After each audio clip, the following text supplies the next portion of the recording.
सीधी जिले का पूरा परिणाम घोषित हो चुका है। अब तक का लगभग जो आपको बता दें कि 20-21 जो भी राउंड था, चरण था, सारे चरणों में जो गिनती हुई, लगातार देखा ये गया कि सिर्फ एक विधानसभा ऐसा था जहां पर यहाँ पर भाजपा जो है पीछे रही। बाकी के लगभग 7 विधानसभा पर, सातों पर देखा गया जो आंकड़ा यहाँ पर जो देखने को मिला, हर विधानसभा में बीजेपी ही आगे रही। आपको बता दें कि कांग्रेस प्रत्याशी जो थे कमलेश्वर पटेल, खुद जो वहाँ पर उनकी अगर बात की जाए कि जो उनका गृह निवास था यानी कि सिहावल क्षेत्र की अगर बात की जाए तो विधानसभा जो सिहावल है वहीं पर लगभग जो आंकड़ा देखा जा सकता है तो 4000 का जो आंकड़ा बताया गया, जानकारी के मुताबिक हम आपको बता दें यही जो आंकड़ा है, इस आंकड़े पर लेकर के कहा जा रहा है कि वहाँ से वो आगे थे। बाकी के हर क्षेत्र में जो है देखा ये गया कि बीजेपी आगे ही रही। 7 विधानसभा पर जहां लगातार देखा गया कि मतगणना के बाद सातों विधानसभा का जब रिजल्ट आया तो ये देखने को मिला कि 2,06,000 कुछ वोटों से लेकर के एक बड़ी जीत देखने को मिली डॉक्टर राजेश मिश्रा को। इस टाइम पर जो ये विजय रथ है यहाँ पर देख रहे हैं कि ये तैयारी हो चुकी है और अंदर एक प्रमाण पत्र के लिए इंतज़ार लगभग घंटों से चल रहा है। यहाँ पर हम आपको बता दें कि कई जो है यहाँ पर पार्टी के जो उनके साथ जो उनके विधायक हैं, विधायक भी मौजूद हैं, सीधी विधायक भी मौजूद हैं और सीधी विधायक जो है इस टाइम पर उनके साथ साथ चल रहे हैं। आपको बता दें कि जो रैली यहाँ पर जो विजय रथ यहाँ पर जो तैयारी बनी हुई है, विजय रथ के साथ साथ आपको बता दें कि ये चलने वाले हैं। विजय रथ ये जब जाएगा तो पूरे मार्केट में इनकी रैलियाँ निकलने वाली है। रैलियों के साथ साथ ये आज ही रात को जो है बड़ौरा जाएंगे मंदिर में और मंदिर में जाने के बाद वहाँ पर भगवान शिव का दर्शन करेंगे और साथ ही साथ वहीं से निकलने का प्रयास इनका ये है कि हम पहुंचेंगे राजेंद्र शुक्ला यानी कि डिप्टी सीएम के पास। डिप्टी सीएम से आज ही रात मिलने का इनका प्लान है कि हम उनसे मिलेंगे और मिलने के बाद फिर वहां से इनका रात में ही फिर से यहाँ वापस आकर और जनता से कल बधाइयाँ शुभकामनाएं और उनका जो है यहाँ पर व्यवहारिक जो व्यवहार उनका बना हुआ है उनसे मिलन समारोह भी रखेंगे। लगातार बने रहें तरंग न्यूज़ के साथ। अब तक हम आपको पूरा अपडेट जो है दे चुके हैं कि यहाँ पर 2,06,000 कुछ वोटों से एक बड़ी जीत जो देखने को मिली। पूरा आंकड़ा हम आपको बताएंगे, लेकिन एक चीज़ें और स्पष्ट करा दें हम आपको कि अजय प्रताप सिंह जो कि गणतंत्र गोंडवाना पार्टी से जो प्रत्याशी थे, ये आंकड़ा था कि ये लाख से पार होंगे, लेकिन वो भी आंकड़ा जो है यहाँ पर फैल देखा गया। क्योंकि यहाँ पर हम आपको बता दें कि कमलेश्वर पटेल का अगर आंकड़ा देखा गया तो 3,77,143 वोट कांग्रेस को मिले। वहीं बीजेपी की अगर बात की जाए तो 5,83,559 वोट मिले। और यहीं पर अगर सबसे बड़ा जो आंकड़ा देखा जा रहा है जो यहाँ पर ये था कि अजय प्रताप सिंह जो कि आरी का निशान जो था और गोंडवाना गणतंत्र पार्टी से ये जीतने वाले थे, आपके उम्मीद जो जिनकी भी उम्मीदें रही होंगी, यहाँ पर इनको वोट मिले हैं 50,962। यानी कि आंकड़ा ये था कि जो हम लोगों का एक आंकड़ा था कि करीब 50,000 के आसपास पहुँचेंगे और वही आंकड़ा देखा गया कि 50,000 का इनका जो है आंकड़ा पार हो गया। 50,962 वोट इनको मिले। साथ ही साथ आपको बता दें कि पूजन राम साकेत जो कि बहुजन समाज पार्टी के जो प्रत्याशी थे 33,656 वोट इनको भी मिले। और वहीं लक्ष्मण सिंह बैस जो कि शुरुआती दौर पे लगभग तीसरे नंबर पे आ गए थे, जो कि सिंगरौली से इनका जो ये था माकान गृहग्राम जो है सिंगरौली अंतर्गत आ जाता है, सिंगरौली जिले में, इन्होंने भी कमजोरी नहीं की। इन्होंने लगभग आपको बता दें कि 30,656 वोट इनको भी मिले हैं। वहीं संजय नामदेव हैं जो कि इनका भी आंकड़ा 20,000 तक पहुंचा और 20,290 वोट इनको मिले। भगवान प्रसाद तिवारी जो कि यहाँ पर निर्दलीय प्रत्याशी खड़े रहे, इनका 7,331 वोट इनको मिले। और वहीं सुनील तिवारी जो कि 5,699 वोट इनको भी मिले। आपको बताते चले कि ये लगभग कई पार्टियां भी खड़ी रहीं, जहां की भारतीय शक्ति चेतना पार्टी से खड़े थे श्यामलाल वैस जो कि 5,343 वोट का आंकड़ा इनकर रहा। और साथ ही साथ आपको बता दें कि कैलाश प्रसाद वर्मा जो कि ये भी निर्दलीय प्रत्याशी खड़े थे, 5,291 वोट इनको मिले। महेंद्र भैया जो कि खड़े थे, ये भी निर्दलीय प्रत्याशी थे और यहाँ पर 4,658 वोट इनका रहा।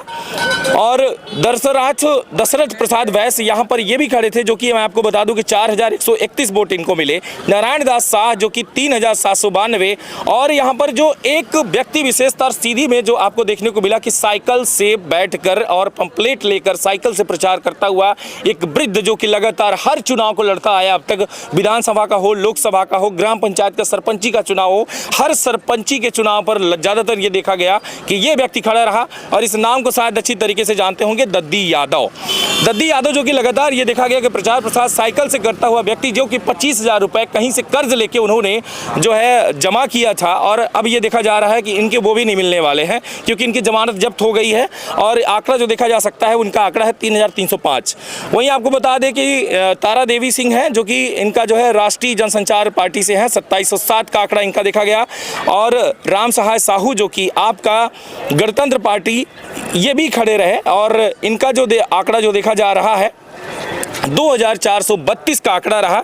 साथ ही साथ एक और व्यक्ति जो कि यहाँ पर राष्ट्रीय समाज पक्ष से खड़े रहे, राम विशाल कोल, इनको जो देखा गया कि 2,087 वोट इनको मिले। अब बात आएगी कि जहाँ पर इंदौर में इस टाइम पर नोटा का एक सबसे बड़ा मुद्दा जो बना हुआ है कि नोटा का जो है, नोटा एक ऐसा बटन है जिसे उससे भी जमकर दबाया गया है इंदौर में।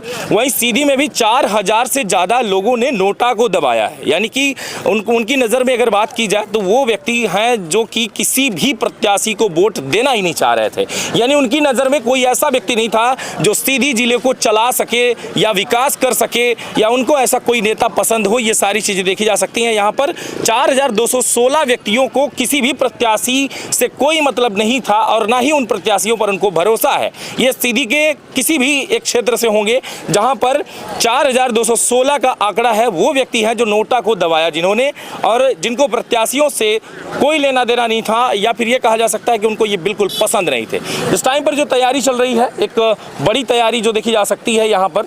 लेकिन आज जो खुशियों के पल पे जहाँ साथ देने की बात आ रही है, तो वो उतनी जनता भी दिखाई नहीं दे रही जितनी होनी चाहिए। अब हालांकि ये भी कहा जा रहा है कि बस जल्द ही उन्हें जो है प्रमाण पत्र मिलेगा, और प्रमाण पत्र मिलने के बाद वो यहाँ से रवाना होंगे और सीधी में एक रैली होगी। और मैंने जैसे कि बताया कि शिव मंदिर बढ़ौरा भी जाएंगे, वहाँ दर्शन करेंगे, इसके बाद वो रीवा निकलेंगे और राजेंद्र शुक्ल डिप्टी सीएम से मिलेंगे। आइए कुछ लोगों से भी जो है यहाँ पर हम बात करेंगे। आप खड़े हैं, आपसे हम जानने का प्रयास करेंगे जीत के बाद कि क्या जश्न मनाया जाएगा और कैसा लग रहा है कांग्रेस को हार कर देखना, या फिर इनको जीत कर देखना, कैसा महसूस कर रहे हैं? ऐसा है, ये जो जीत है ये हमारे कार्यकर्ताओं की और हमारे देश के प्रधानमंत्री माननीय नरेंद्र मोदी और मोहन यादव जी की जीत है। क्या लगता है यहाँ पर जो जीत हुई, किस इनसे क्या उम्मीदें जताया जा सकता है सीधी के लिए? सीधी के लिए बहुत उम्मीदें हैं। जो काम हमारे रीति पाठक जी के द्वारा नहीं हो पाया था, शेष रह गया था, उन सभी कामों को डॉक्टर राजेश मिश्रा जी पूरा करेंगे। और जनता उम्मीद जता रही है इस बात से कि ये कभी समाजसेवी का नाम तो इनका जुड़ा रहा, लेकिन कौन सा समाज सेवा किए हैं अब तक ये स्पष्ट नहीं हो पा रहा है। लोग इनसे जानना चाहते हैं कि कौन सा समाज सेवा हुआ, क्या किए इन्होंने। अगर अब तक अगर रिकॉर्ड इनका रहा हो समाज सेवी का, जहाँ पर नाम ये जोड़ते हैं कि हम एक समाज सेवी हैं। डॉक्टरी जो कि इनका पेशा है, और पेशे में देखिए सिर्फ अपनी ड्यूटी कर रहे हैं ये, बाकी का क्या गिनती कर सकते हैं? आप क्या बता सकते हैं कि ये समाज सेवा कौन सा की है? देखिए, ये 10-15 साल से भारतीय जनता पार्टी के जिला अध्यक्ष बीच में रहे, और भारतीय जनता पार्टी के एक कार्यकर्ता के रूप में इन्होंने जो उनके अधिकार क्षेत्र में था उसके हिसाब से सेवा किए हैं। बाकी तो पेशा से डॉक्टर हैं, तो उनके नर्सिंग होम में जो गया उसका जनता का सेवा किए हैं, गरीब का सेवा किए हैं, उसी लिए जनादेश भी उनको मिला है। अभी भी ये चीज़ें हो रही हैं कि सिर्फ मोदी के एक नाम पर इनकी जो है जीत हुई है। अगर ये वाकई में किसी और पार्टी से खड़े होते तो उनको हार मिलती। इस बारे में क्या कहेंगे आप? नहीं, वो तो हमारे पार्टी का राष्ट्रीय नेतृत्व है। ऐसा हमारी जो भारतीय जनता पार्टी है, ये एक संगठन रीति नीति से, सिद्धांत से चलती है, तो वो तो उन्हीं के नेतृत्व में चुनाव ही लड़ा गया, तो ये तो मानना ही पड़ेगा। 400 पार का नारा बार बार लग रहा था, यहाँ 300 पार होना मुश्किल हो गया। अब देखिए, 400 का लक्ष्य हम लोग लेके चले थे, उसमें 400 का लक्ष्य लेके चले तो 300 पहुंच गए। मतलब टारगेट जो हमने बनाया था करीब तो पहुंचे हैं। हाँ, टारगेट के करीब पहुंचे हैं। अयोध्या मंदिर जैसे एक ऐसा निर्माण हुआ जो पूरे देश में चर्चित रहा, और देश में चर्चा भी रहा कि भाई अयोध्या मंदिर, वहीं से हार जाना, ये क्या हुआ? अब देखिए, है क्या कि 15 साल से भारतीय जनता पार्टी की सरकार है। जो सरकार में रहता है उसका थोड़ा बहुत विरोध होता ही है, ये स्वाभाविक प्रक्रिया है। किस बात का विरोध? इतनी बड़ी मंदिर बनी जहाँ पूरा देश चर्चा कर रहा है, वहाँ जमकर भीड़ भी हो रही है, वहीं से हार जाने का मतलब क्या है? अब देखिए, ये तो जनादेश है, इसके लिए क्या कहा जाएगा। क्या आपको लगता है कि कहीं गलती हुई या फिर ऐसा कोई चीज़ें जो सामना नहीं कर पाए आप लोग, या फिर जनता को वहाँ मुहैया नहीं हो पाई? अब पार्टी की कुछ गलती रही हो? अब जनादेश को देख के कुछ तो कारण रहा होगा, इसलिए जनादेश हमको अयोध्या में नहीं मिला। मतलब कहीं ना कहीं वहाँ के प्रत्याशी को लेकर के कहा जा सकता है कि पसंद नहीं है, या फिर पार्टी? अब देखिए, कुछ तो कारण रहा होगा, जनादेश ना मिलने में कुछ तो कारण रहा होगा। चलिए, जीत हार की बात एक अलग हुई, यहाँ पर तो सिर्फ बात ये हो रही है कि जश्न मनाया जा रहा है कि जीत का, और मेरी तरफ से भी बहुत बहुत शुभकामनाएं। एक सीधी का वो सांसद जो यहाँ पर अब एक प्रमाण पत्र लेके आएगा और कुछ ही दिनों के बाद वो प्रण लेगा कि हम देश के लिए कुछ बेहतर करेंगे, अच्छा करेंगे, संकल्प लेगा।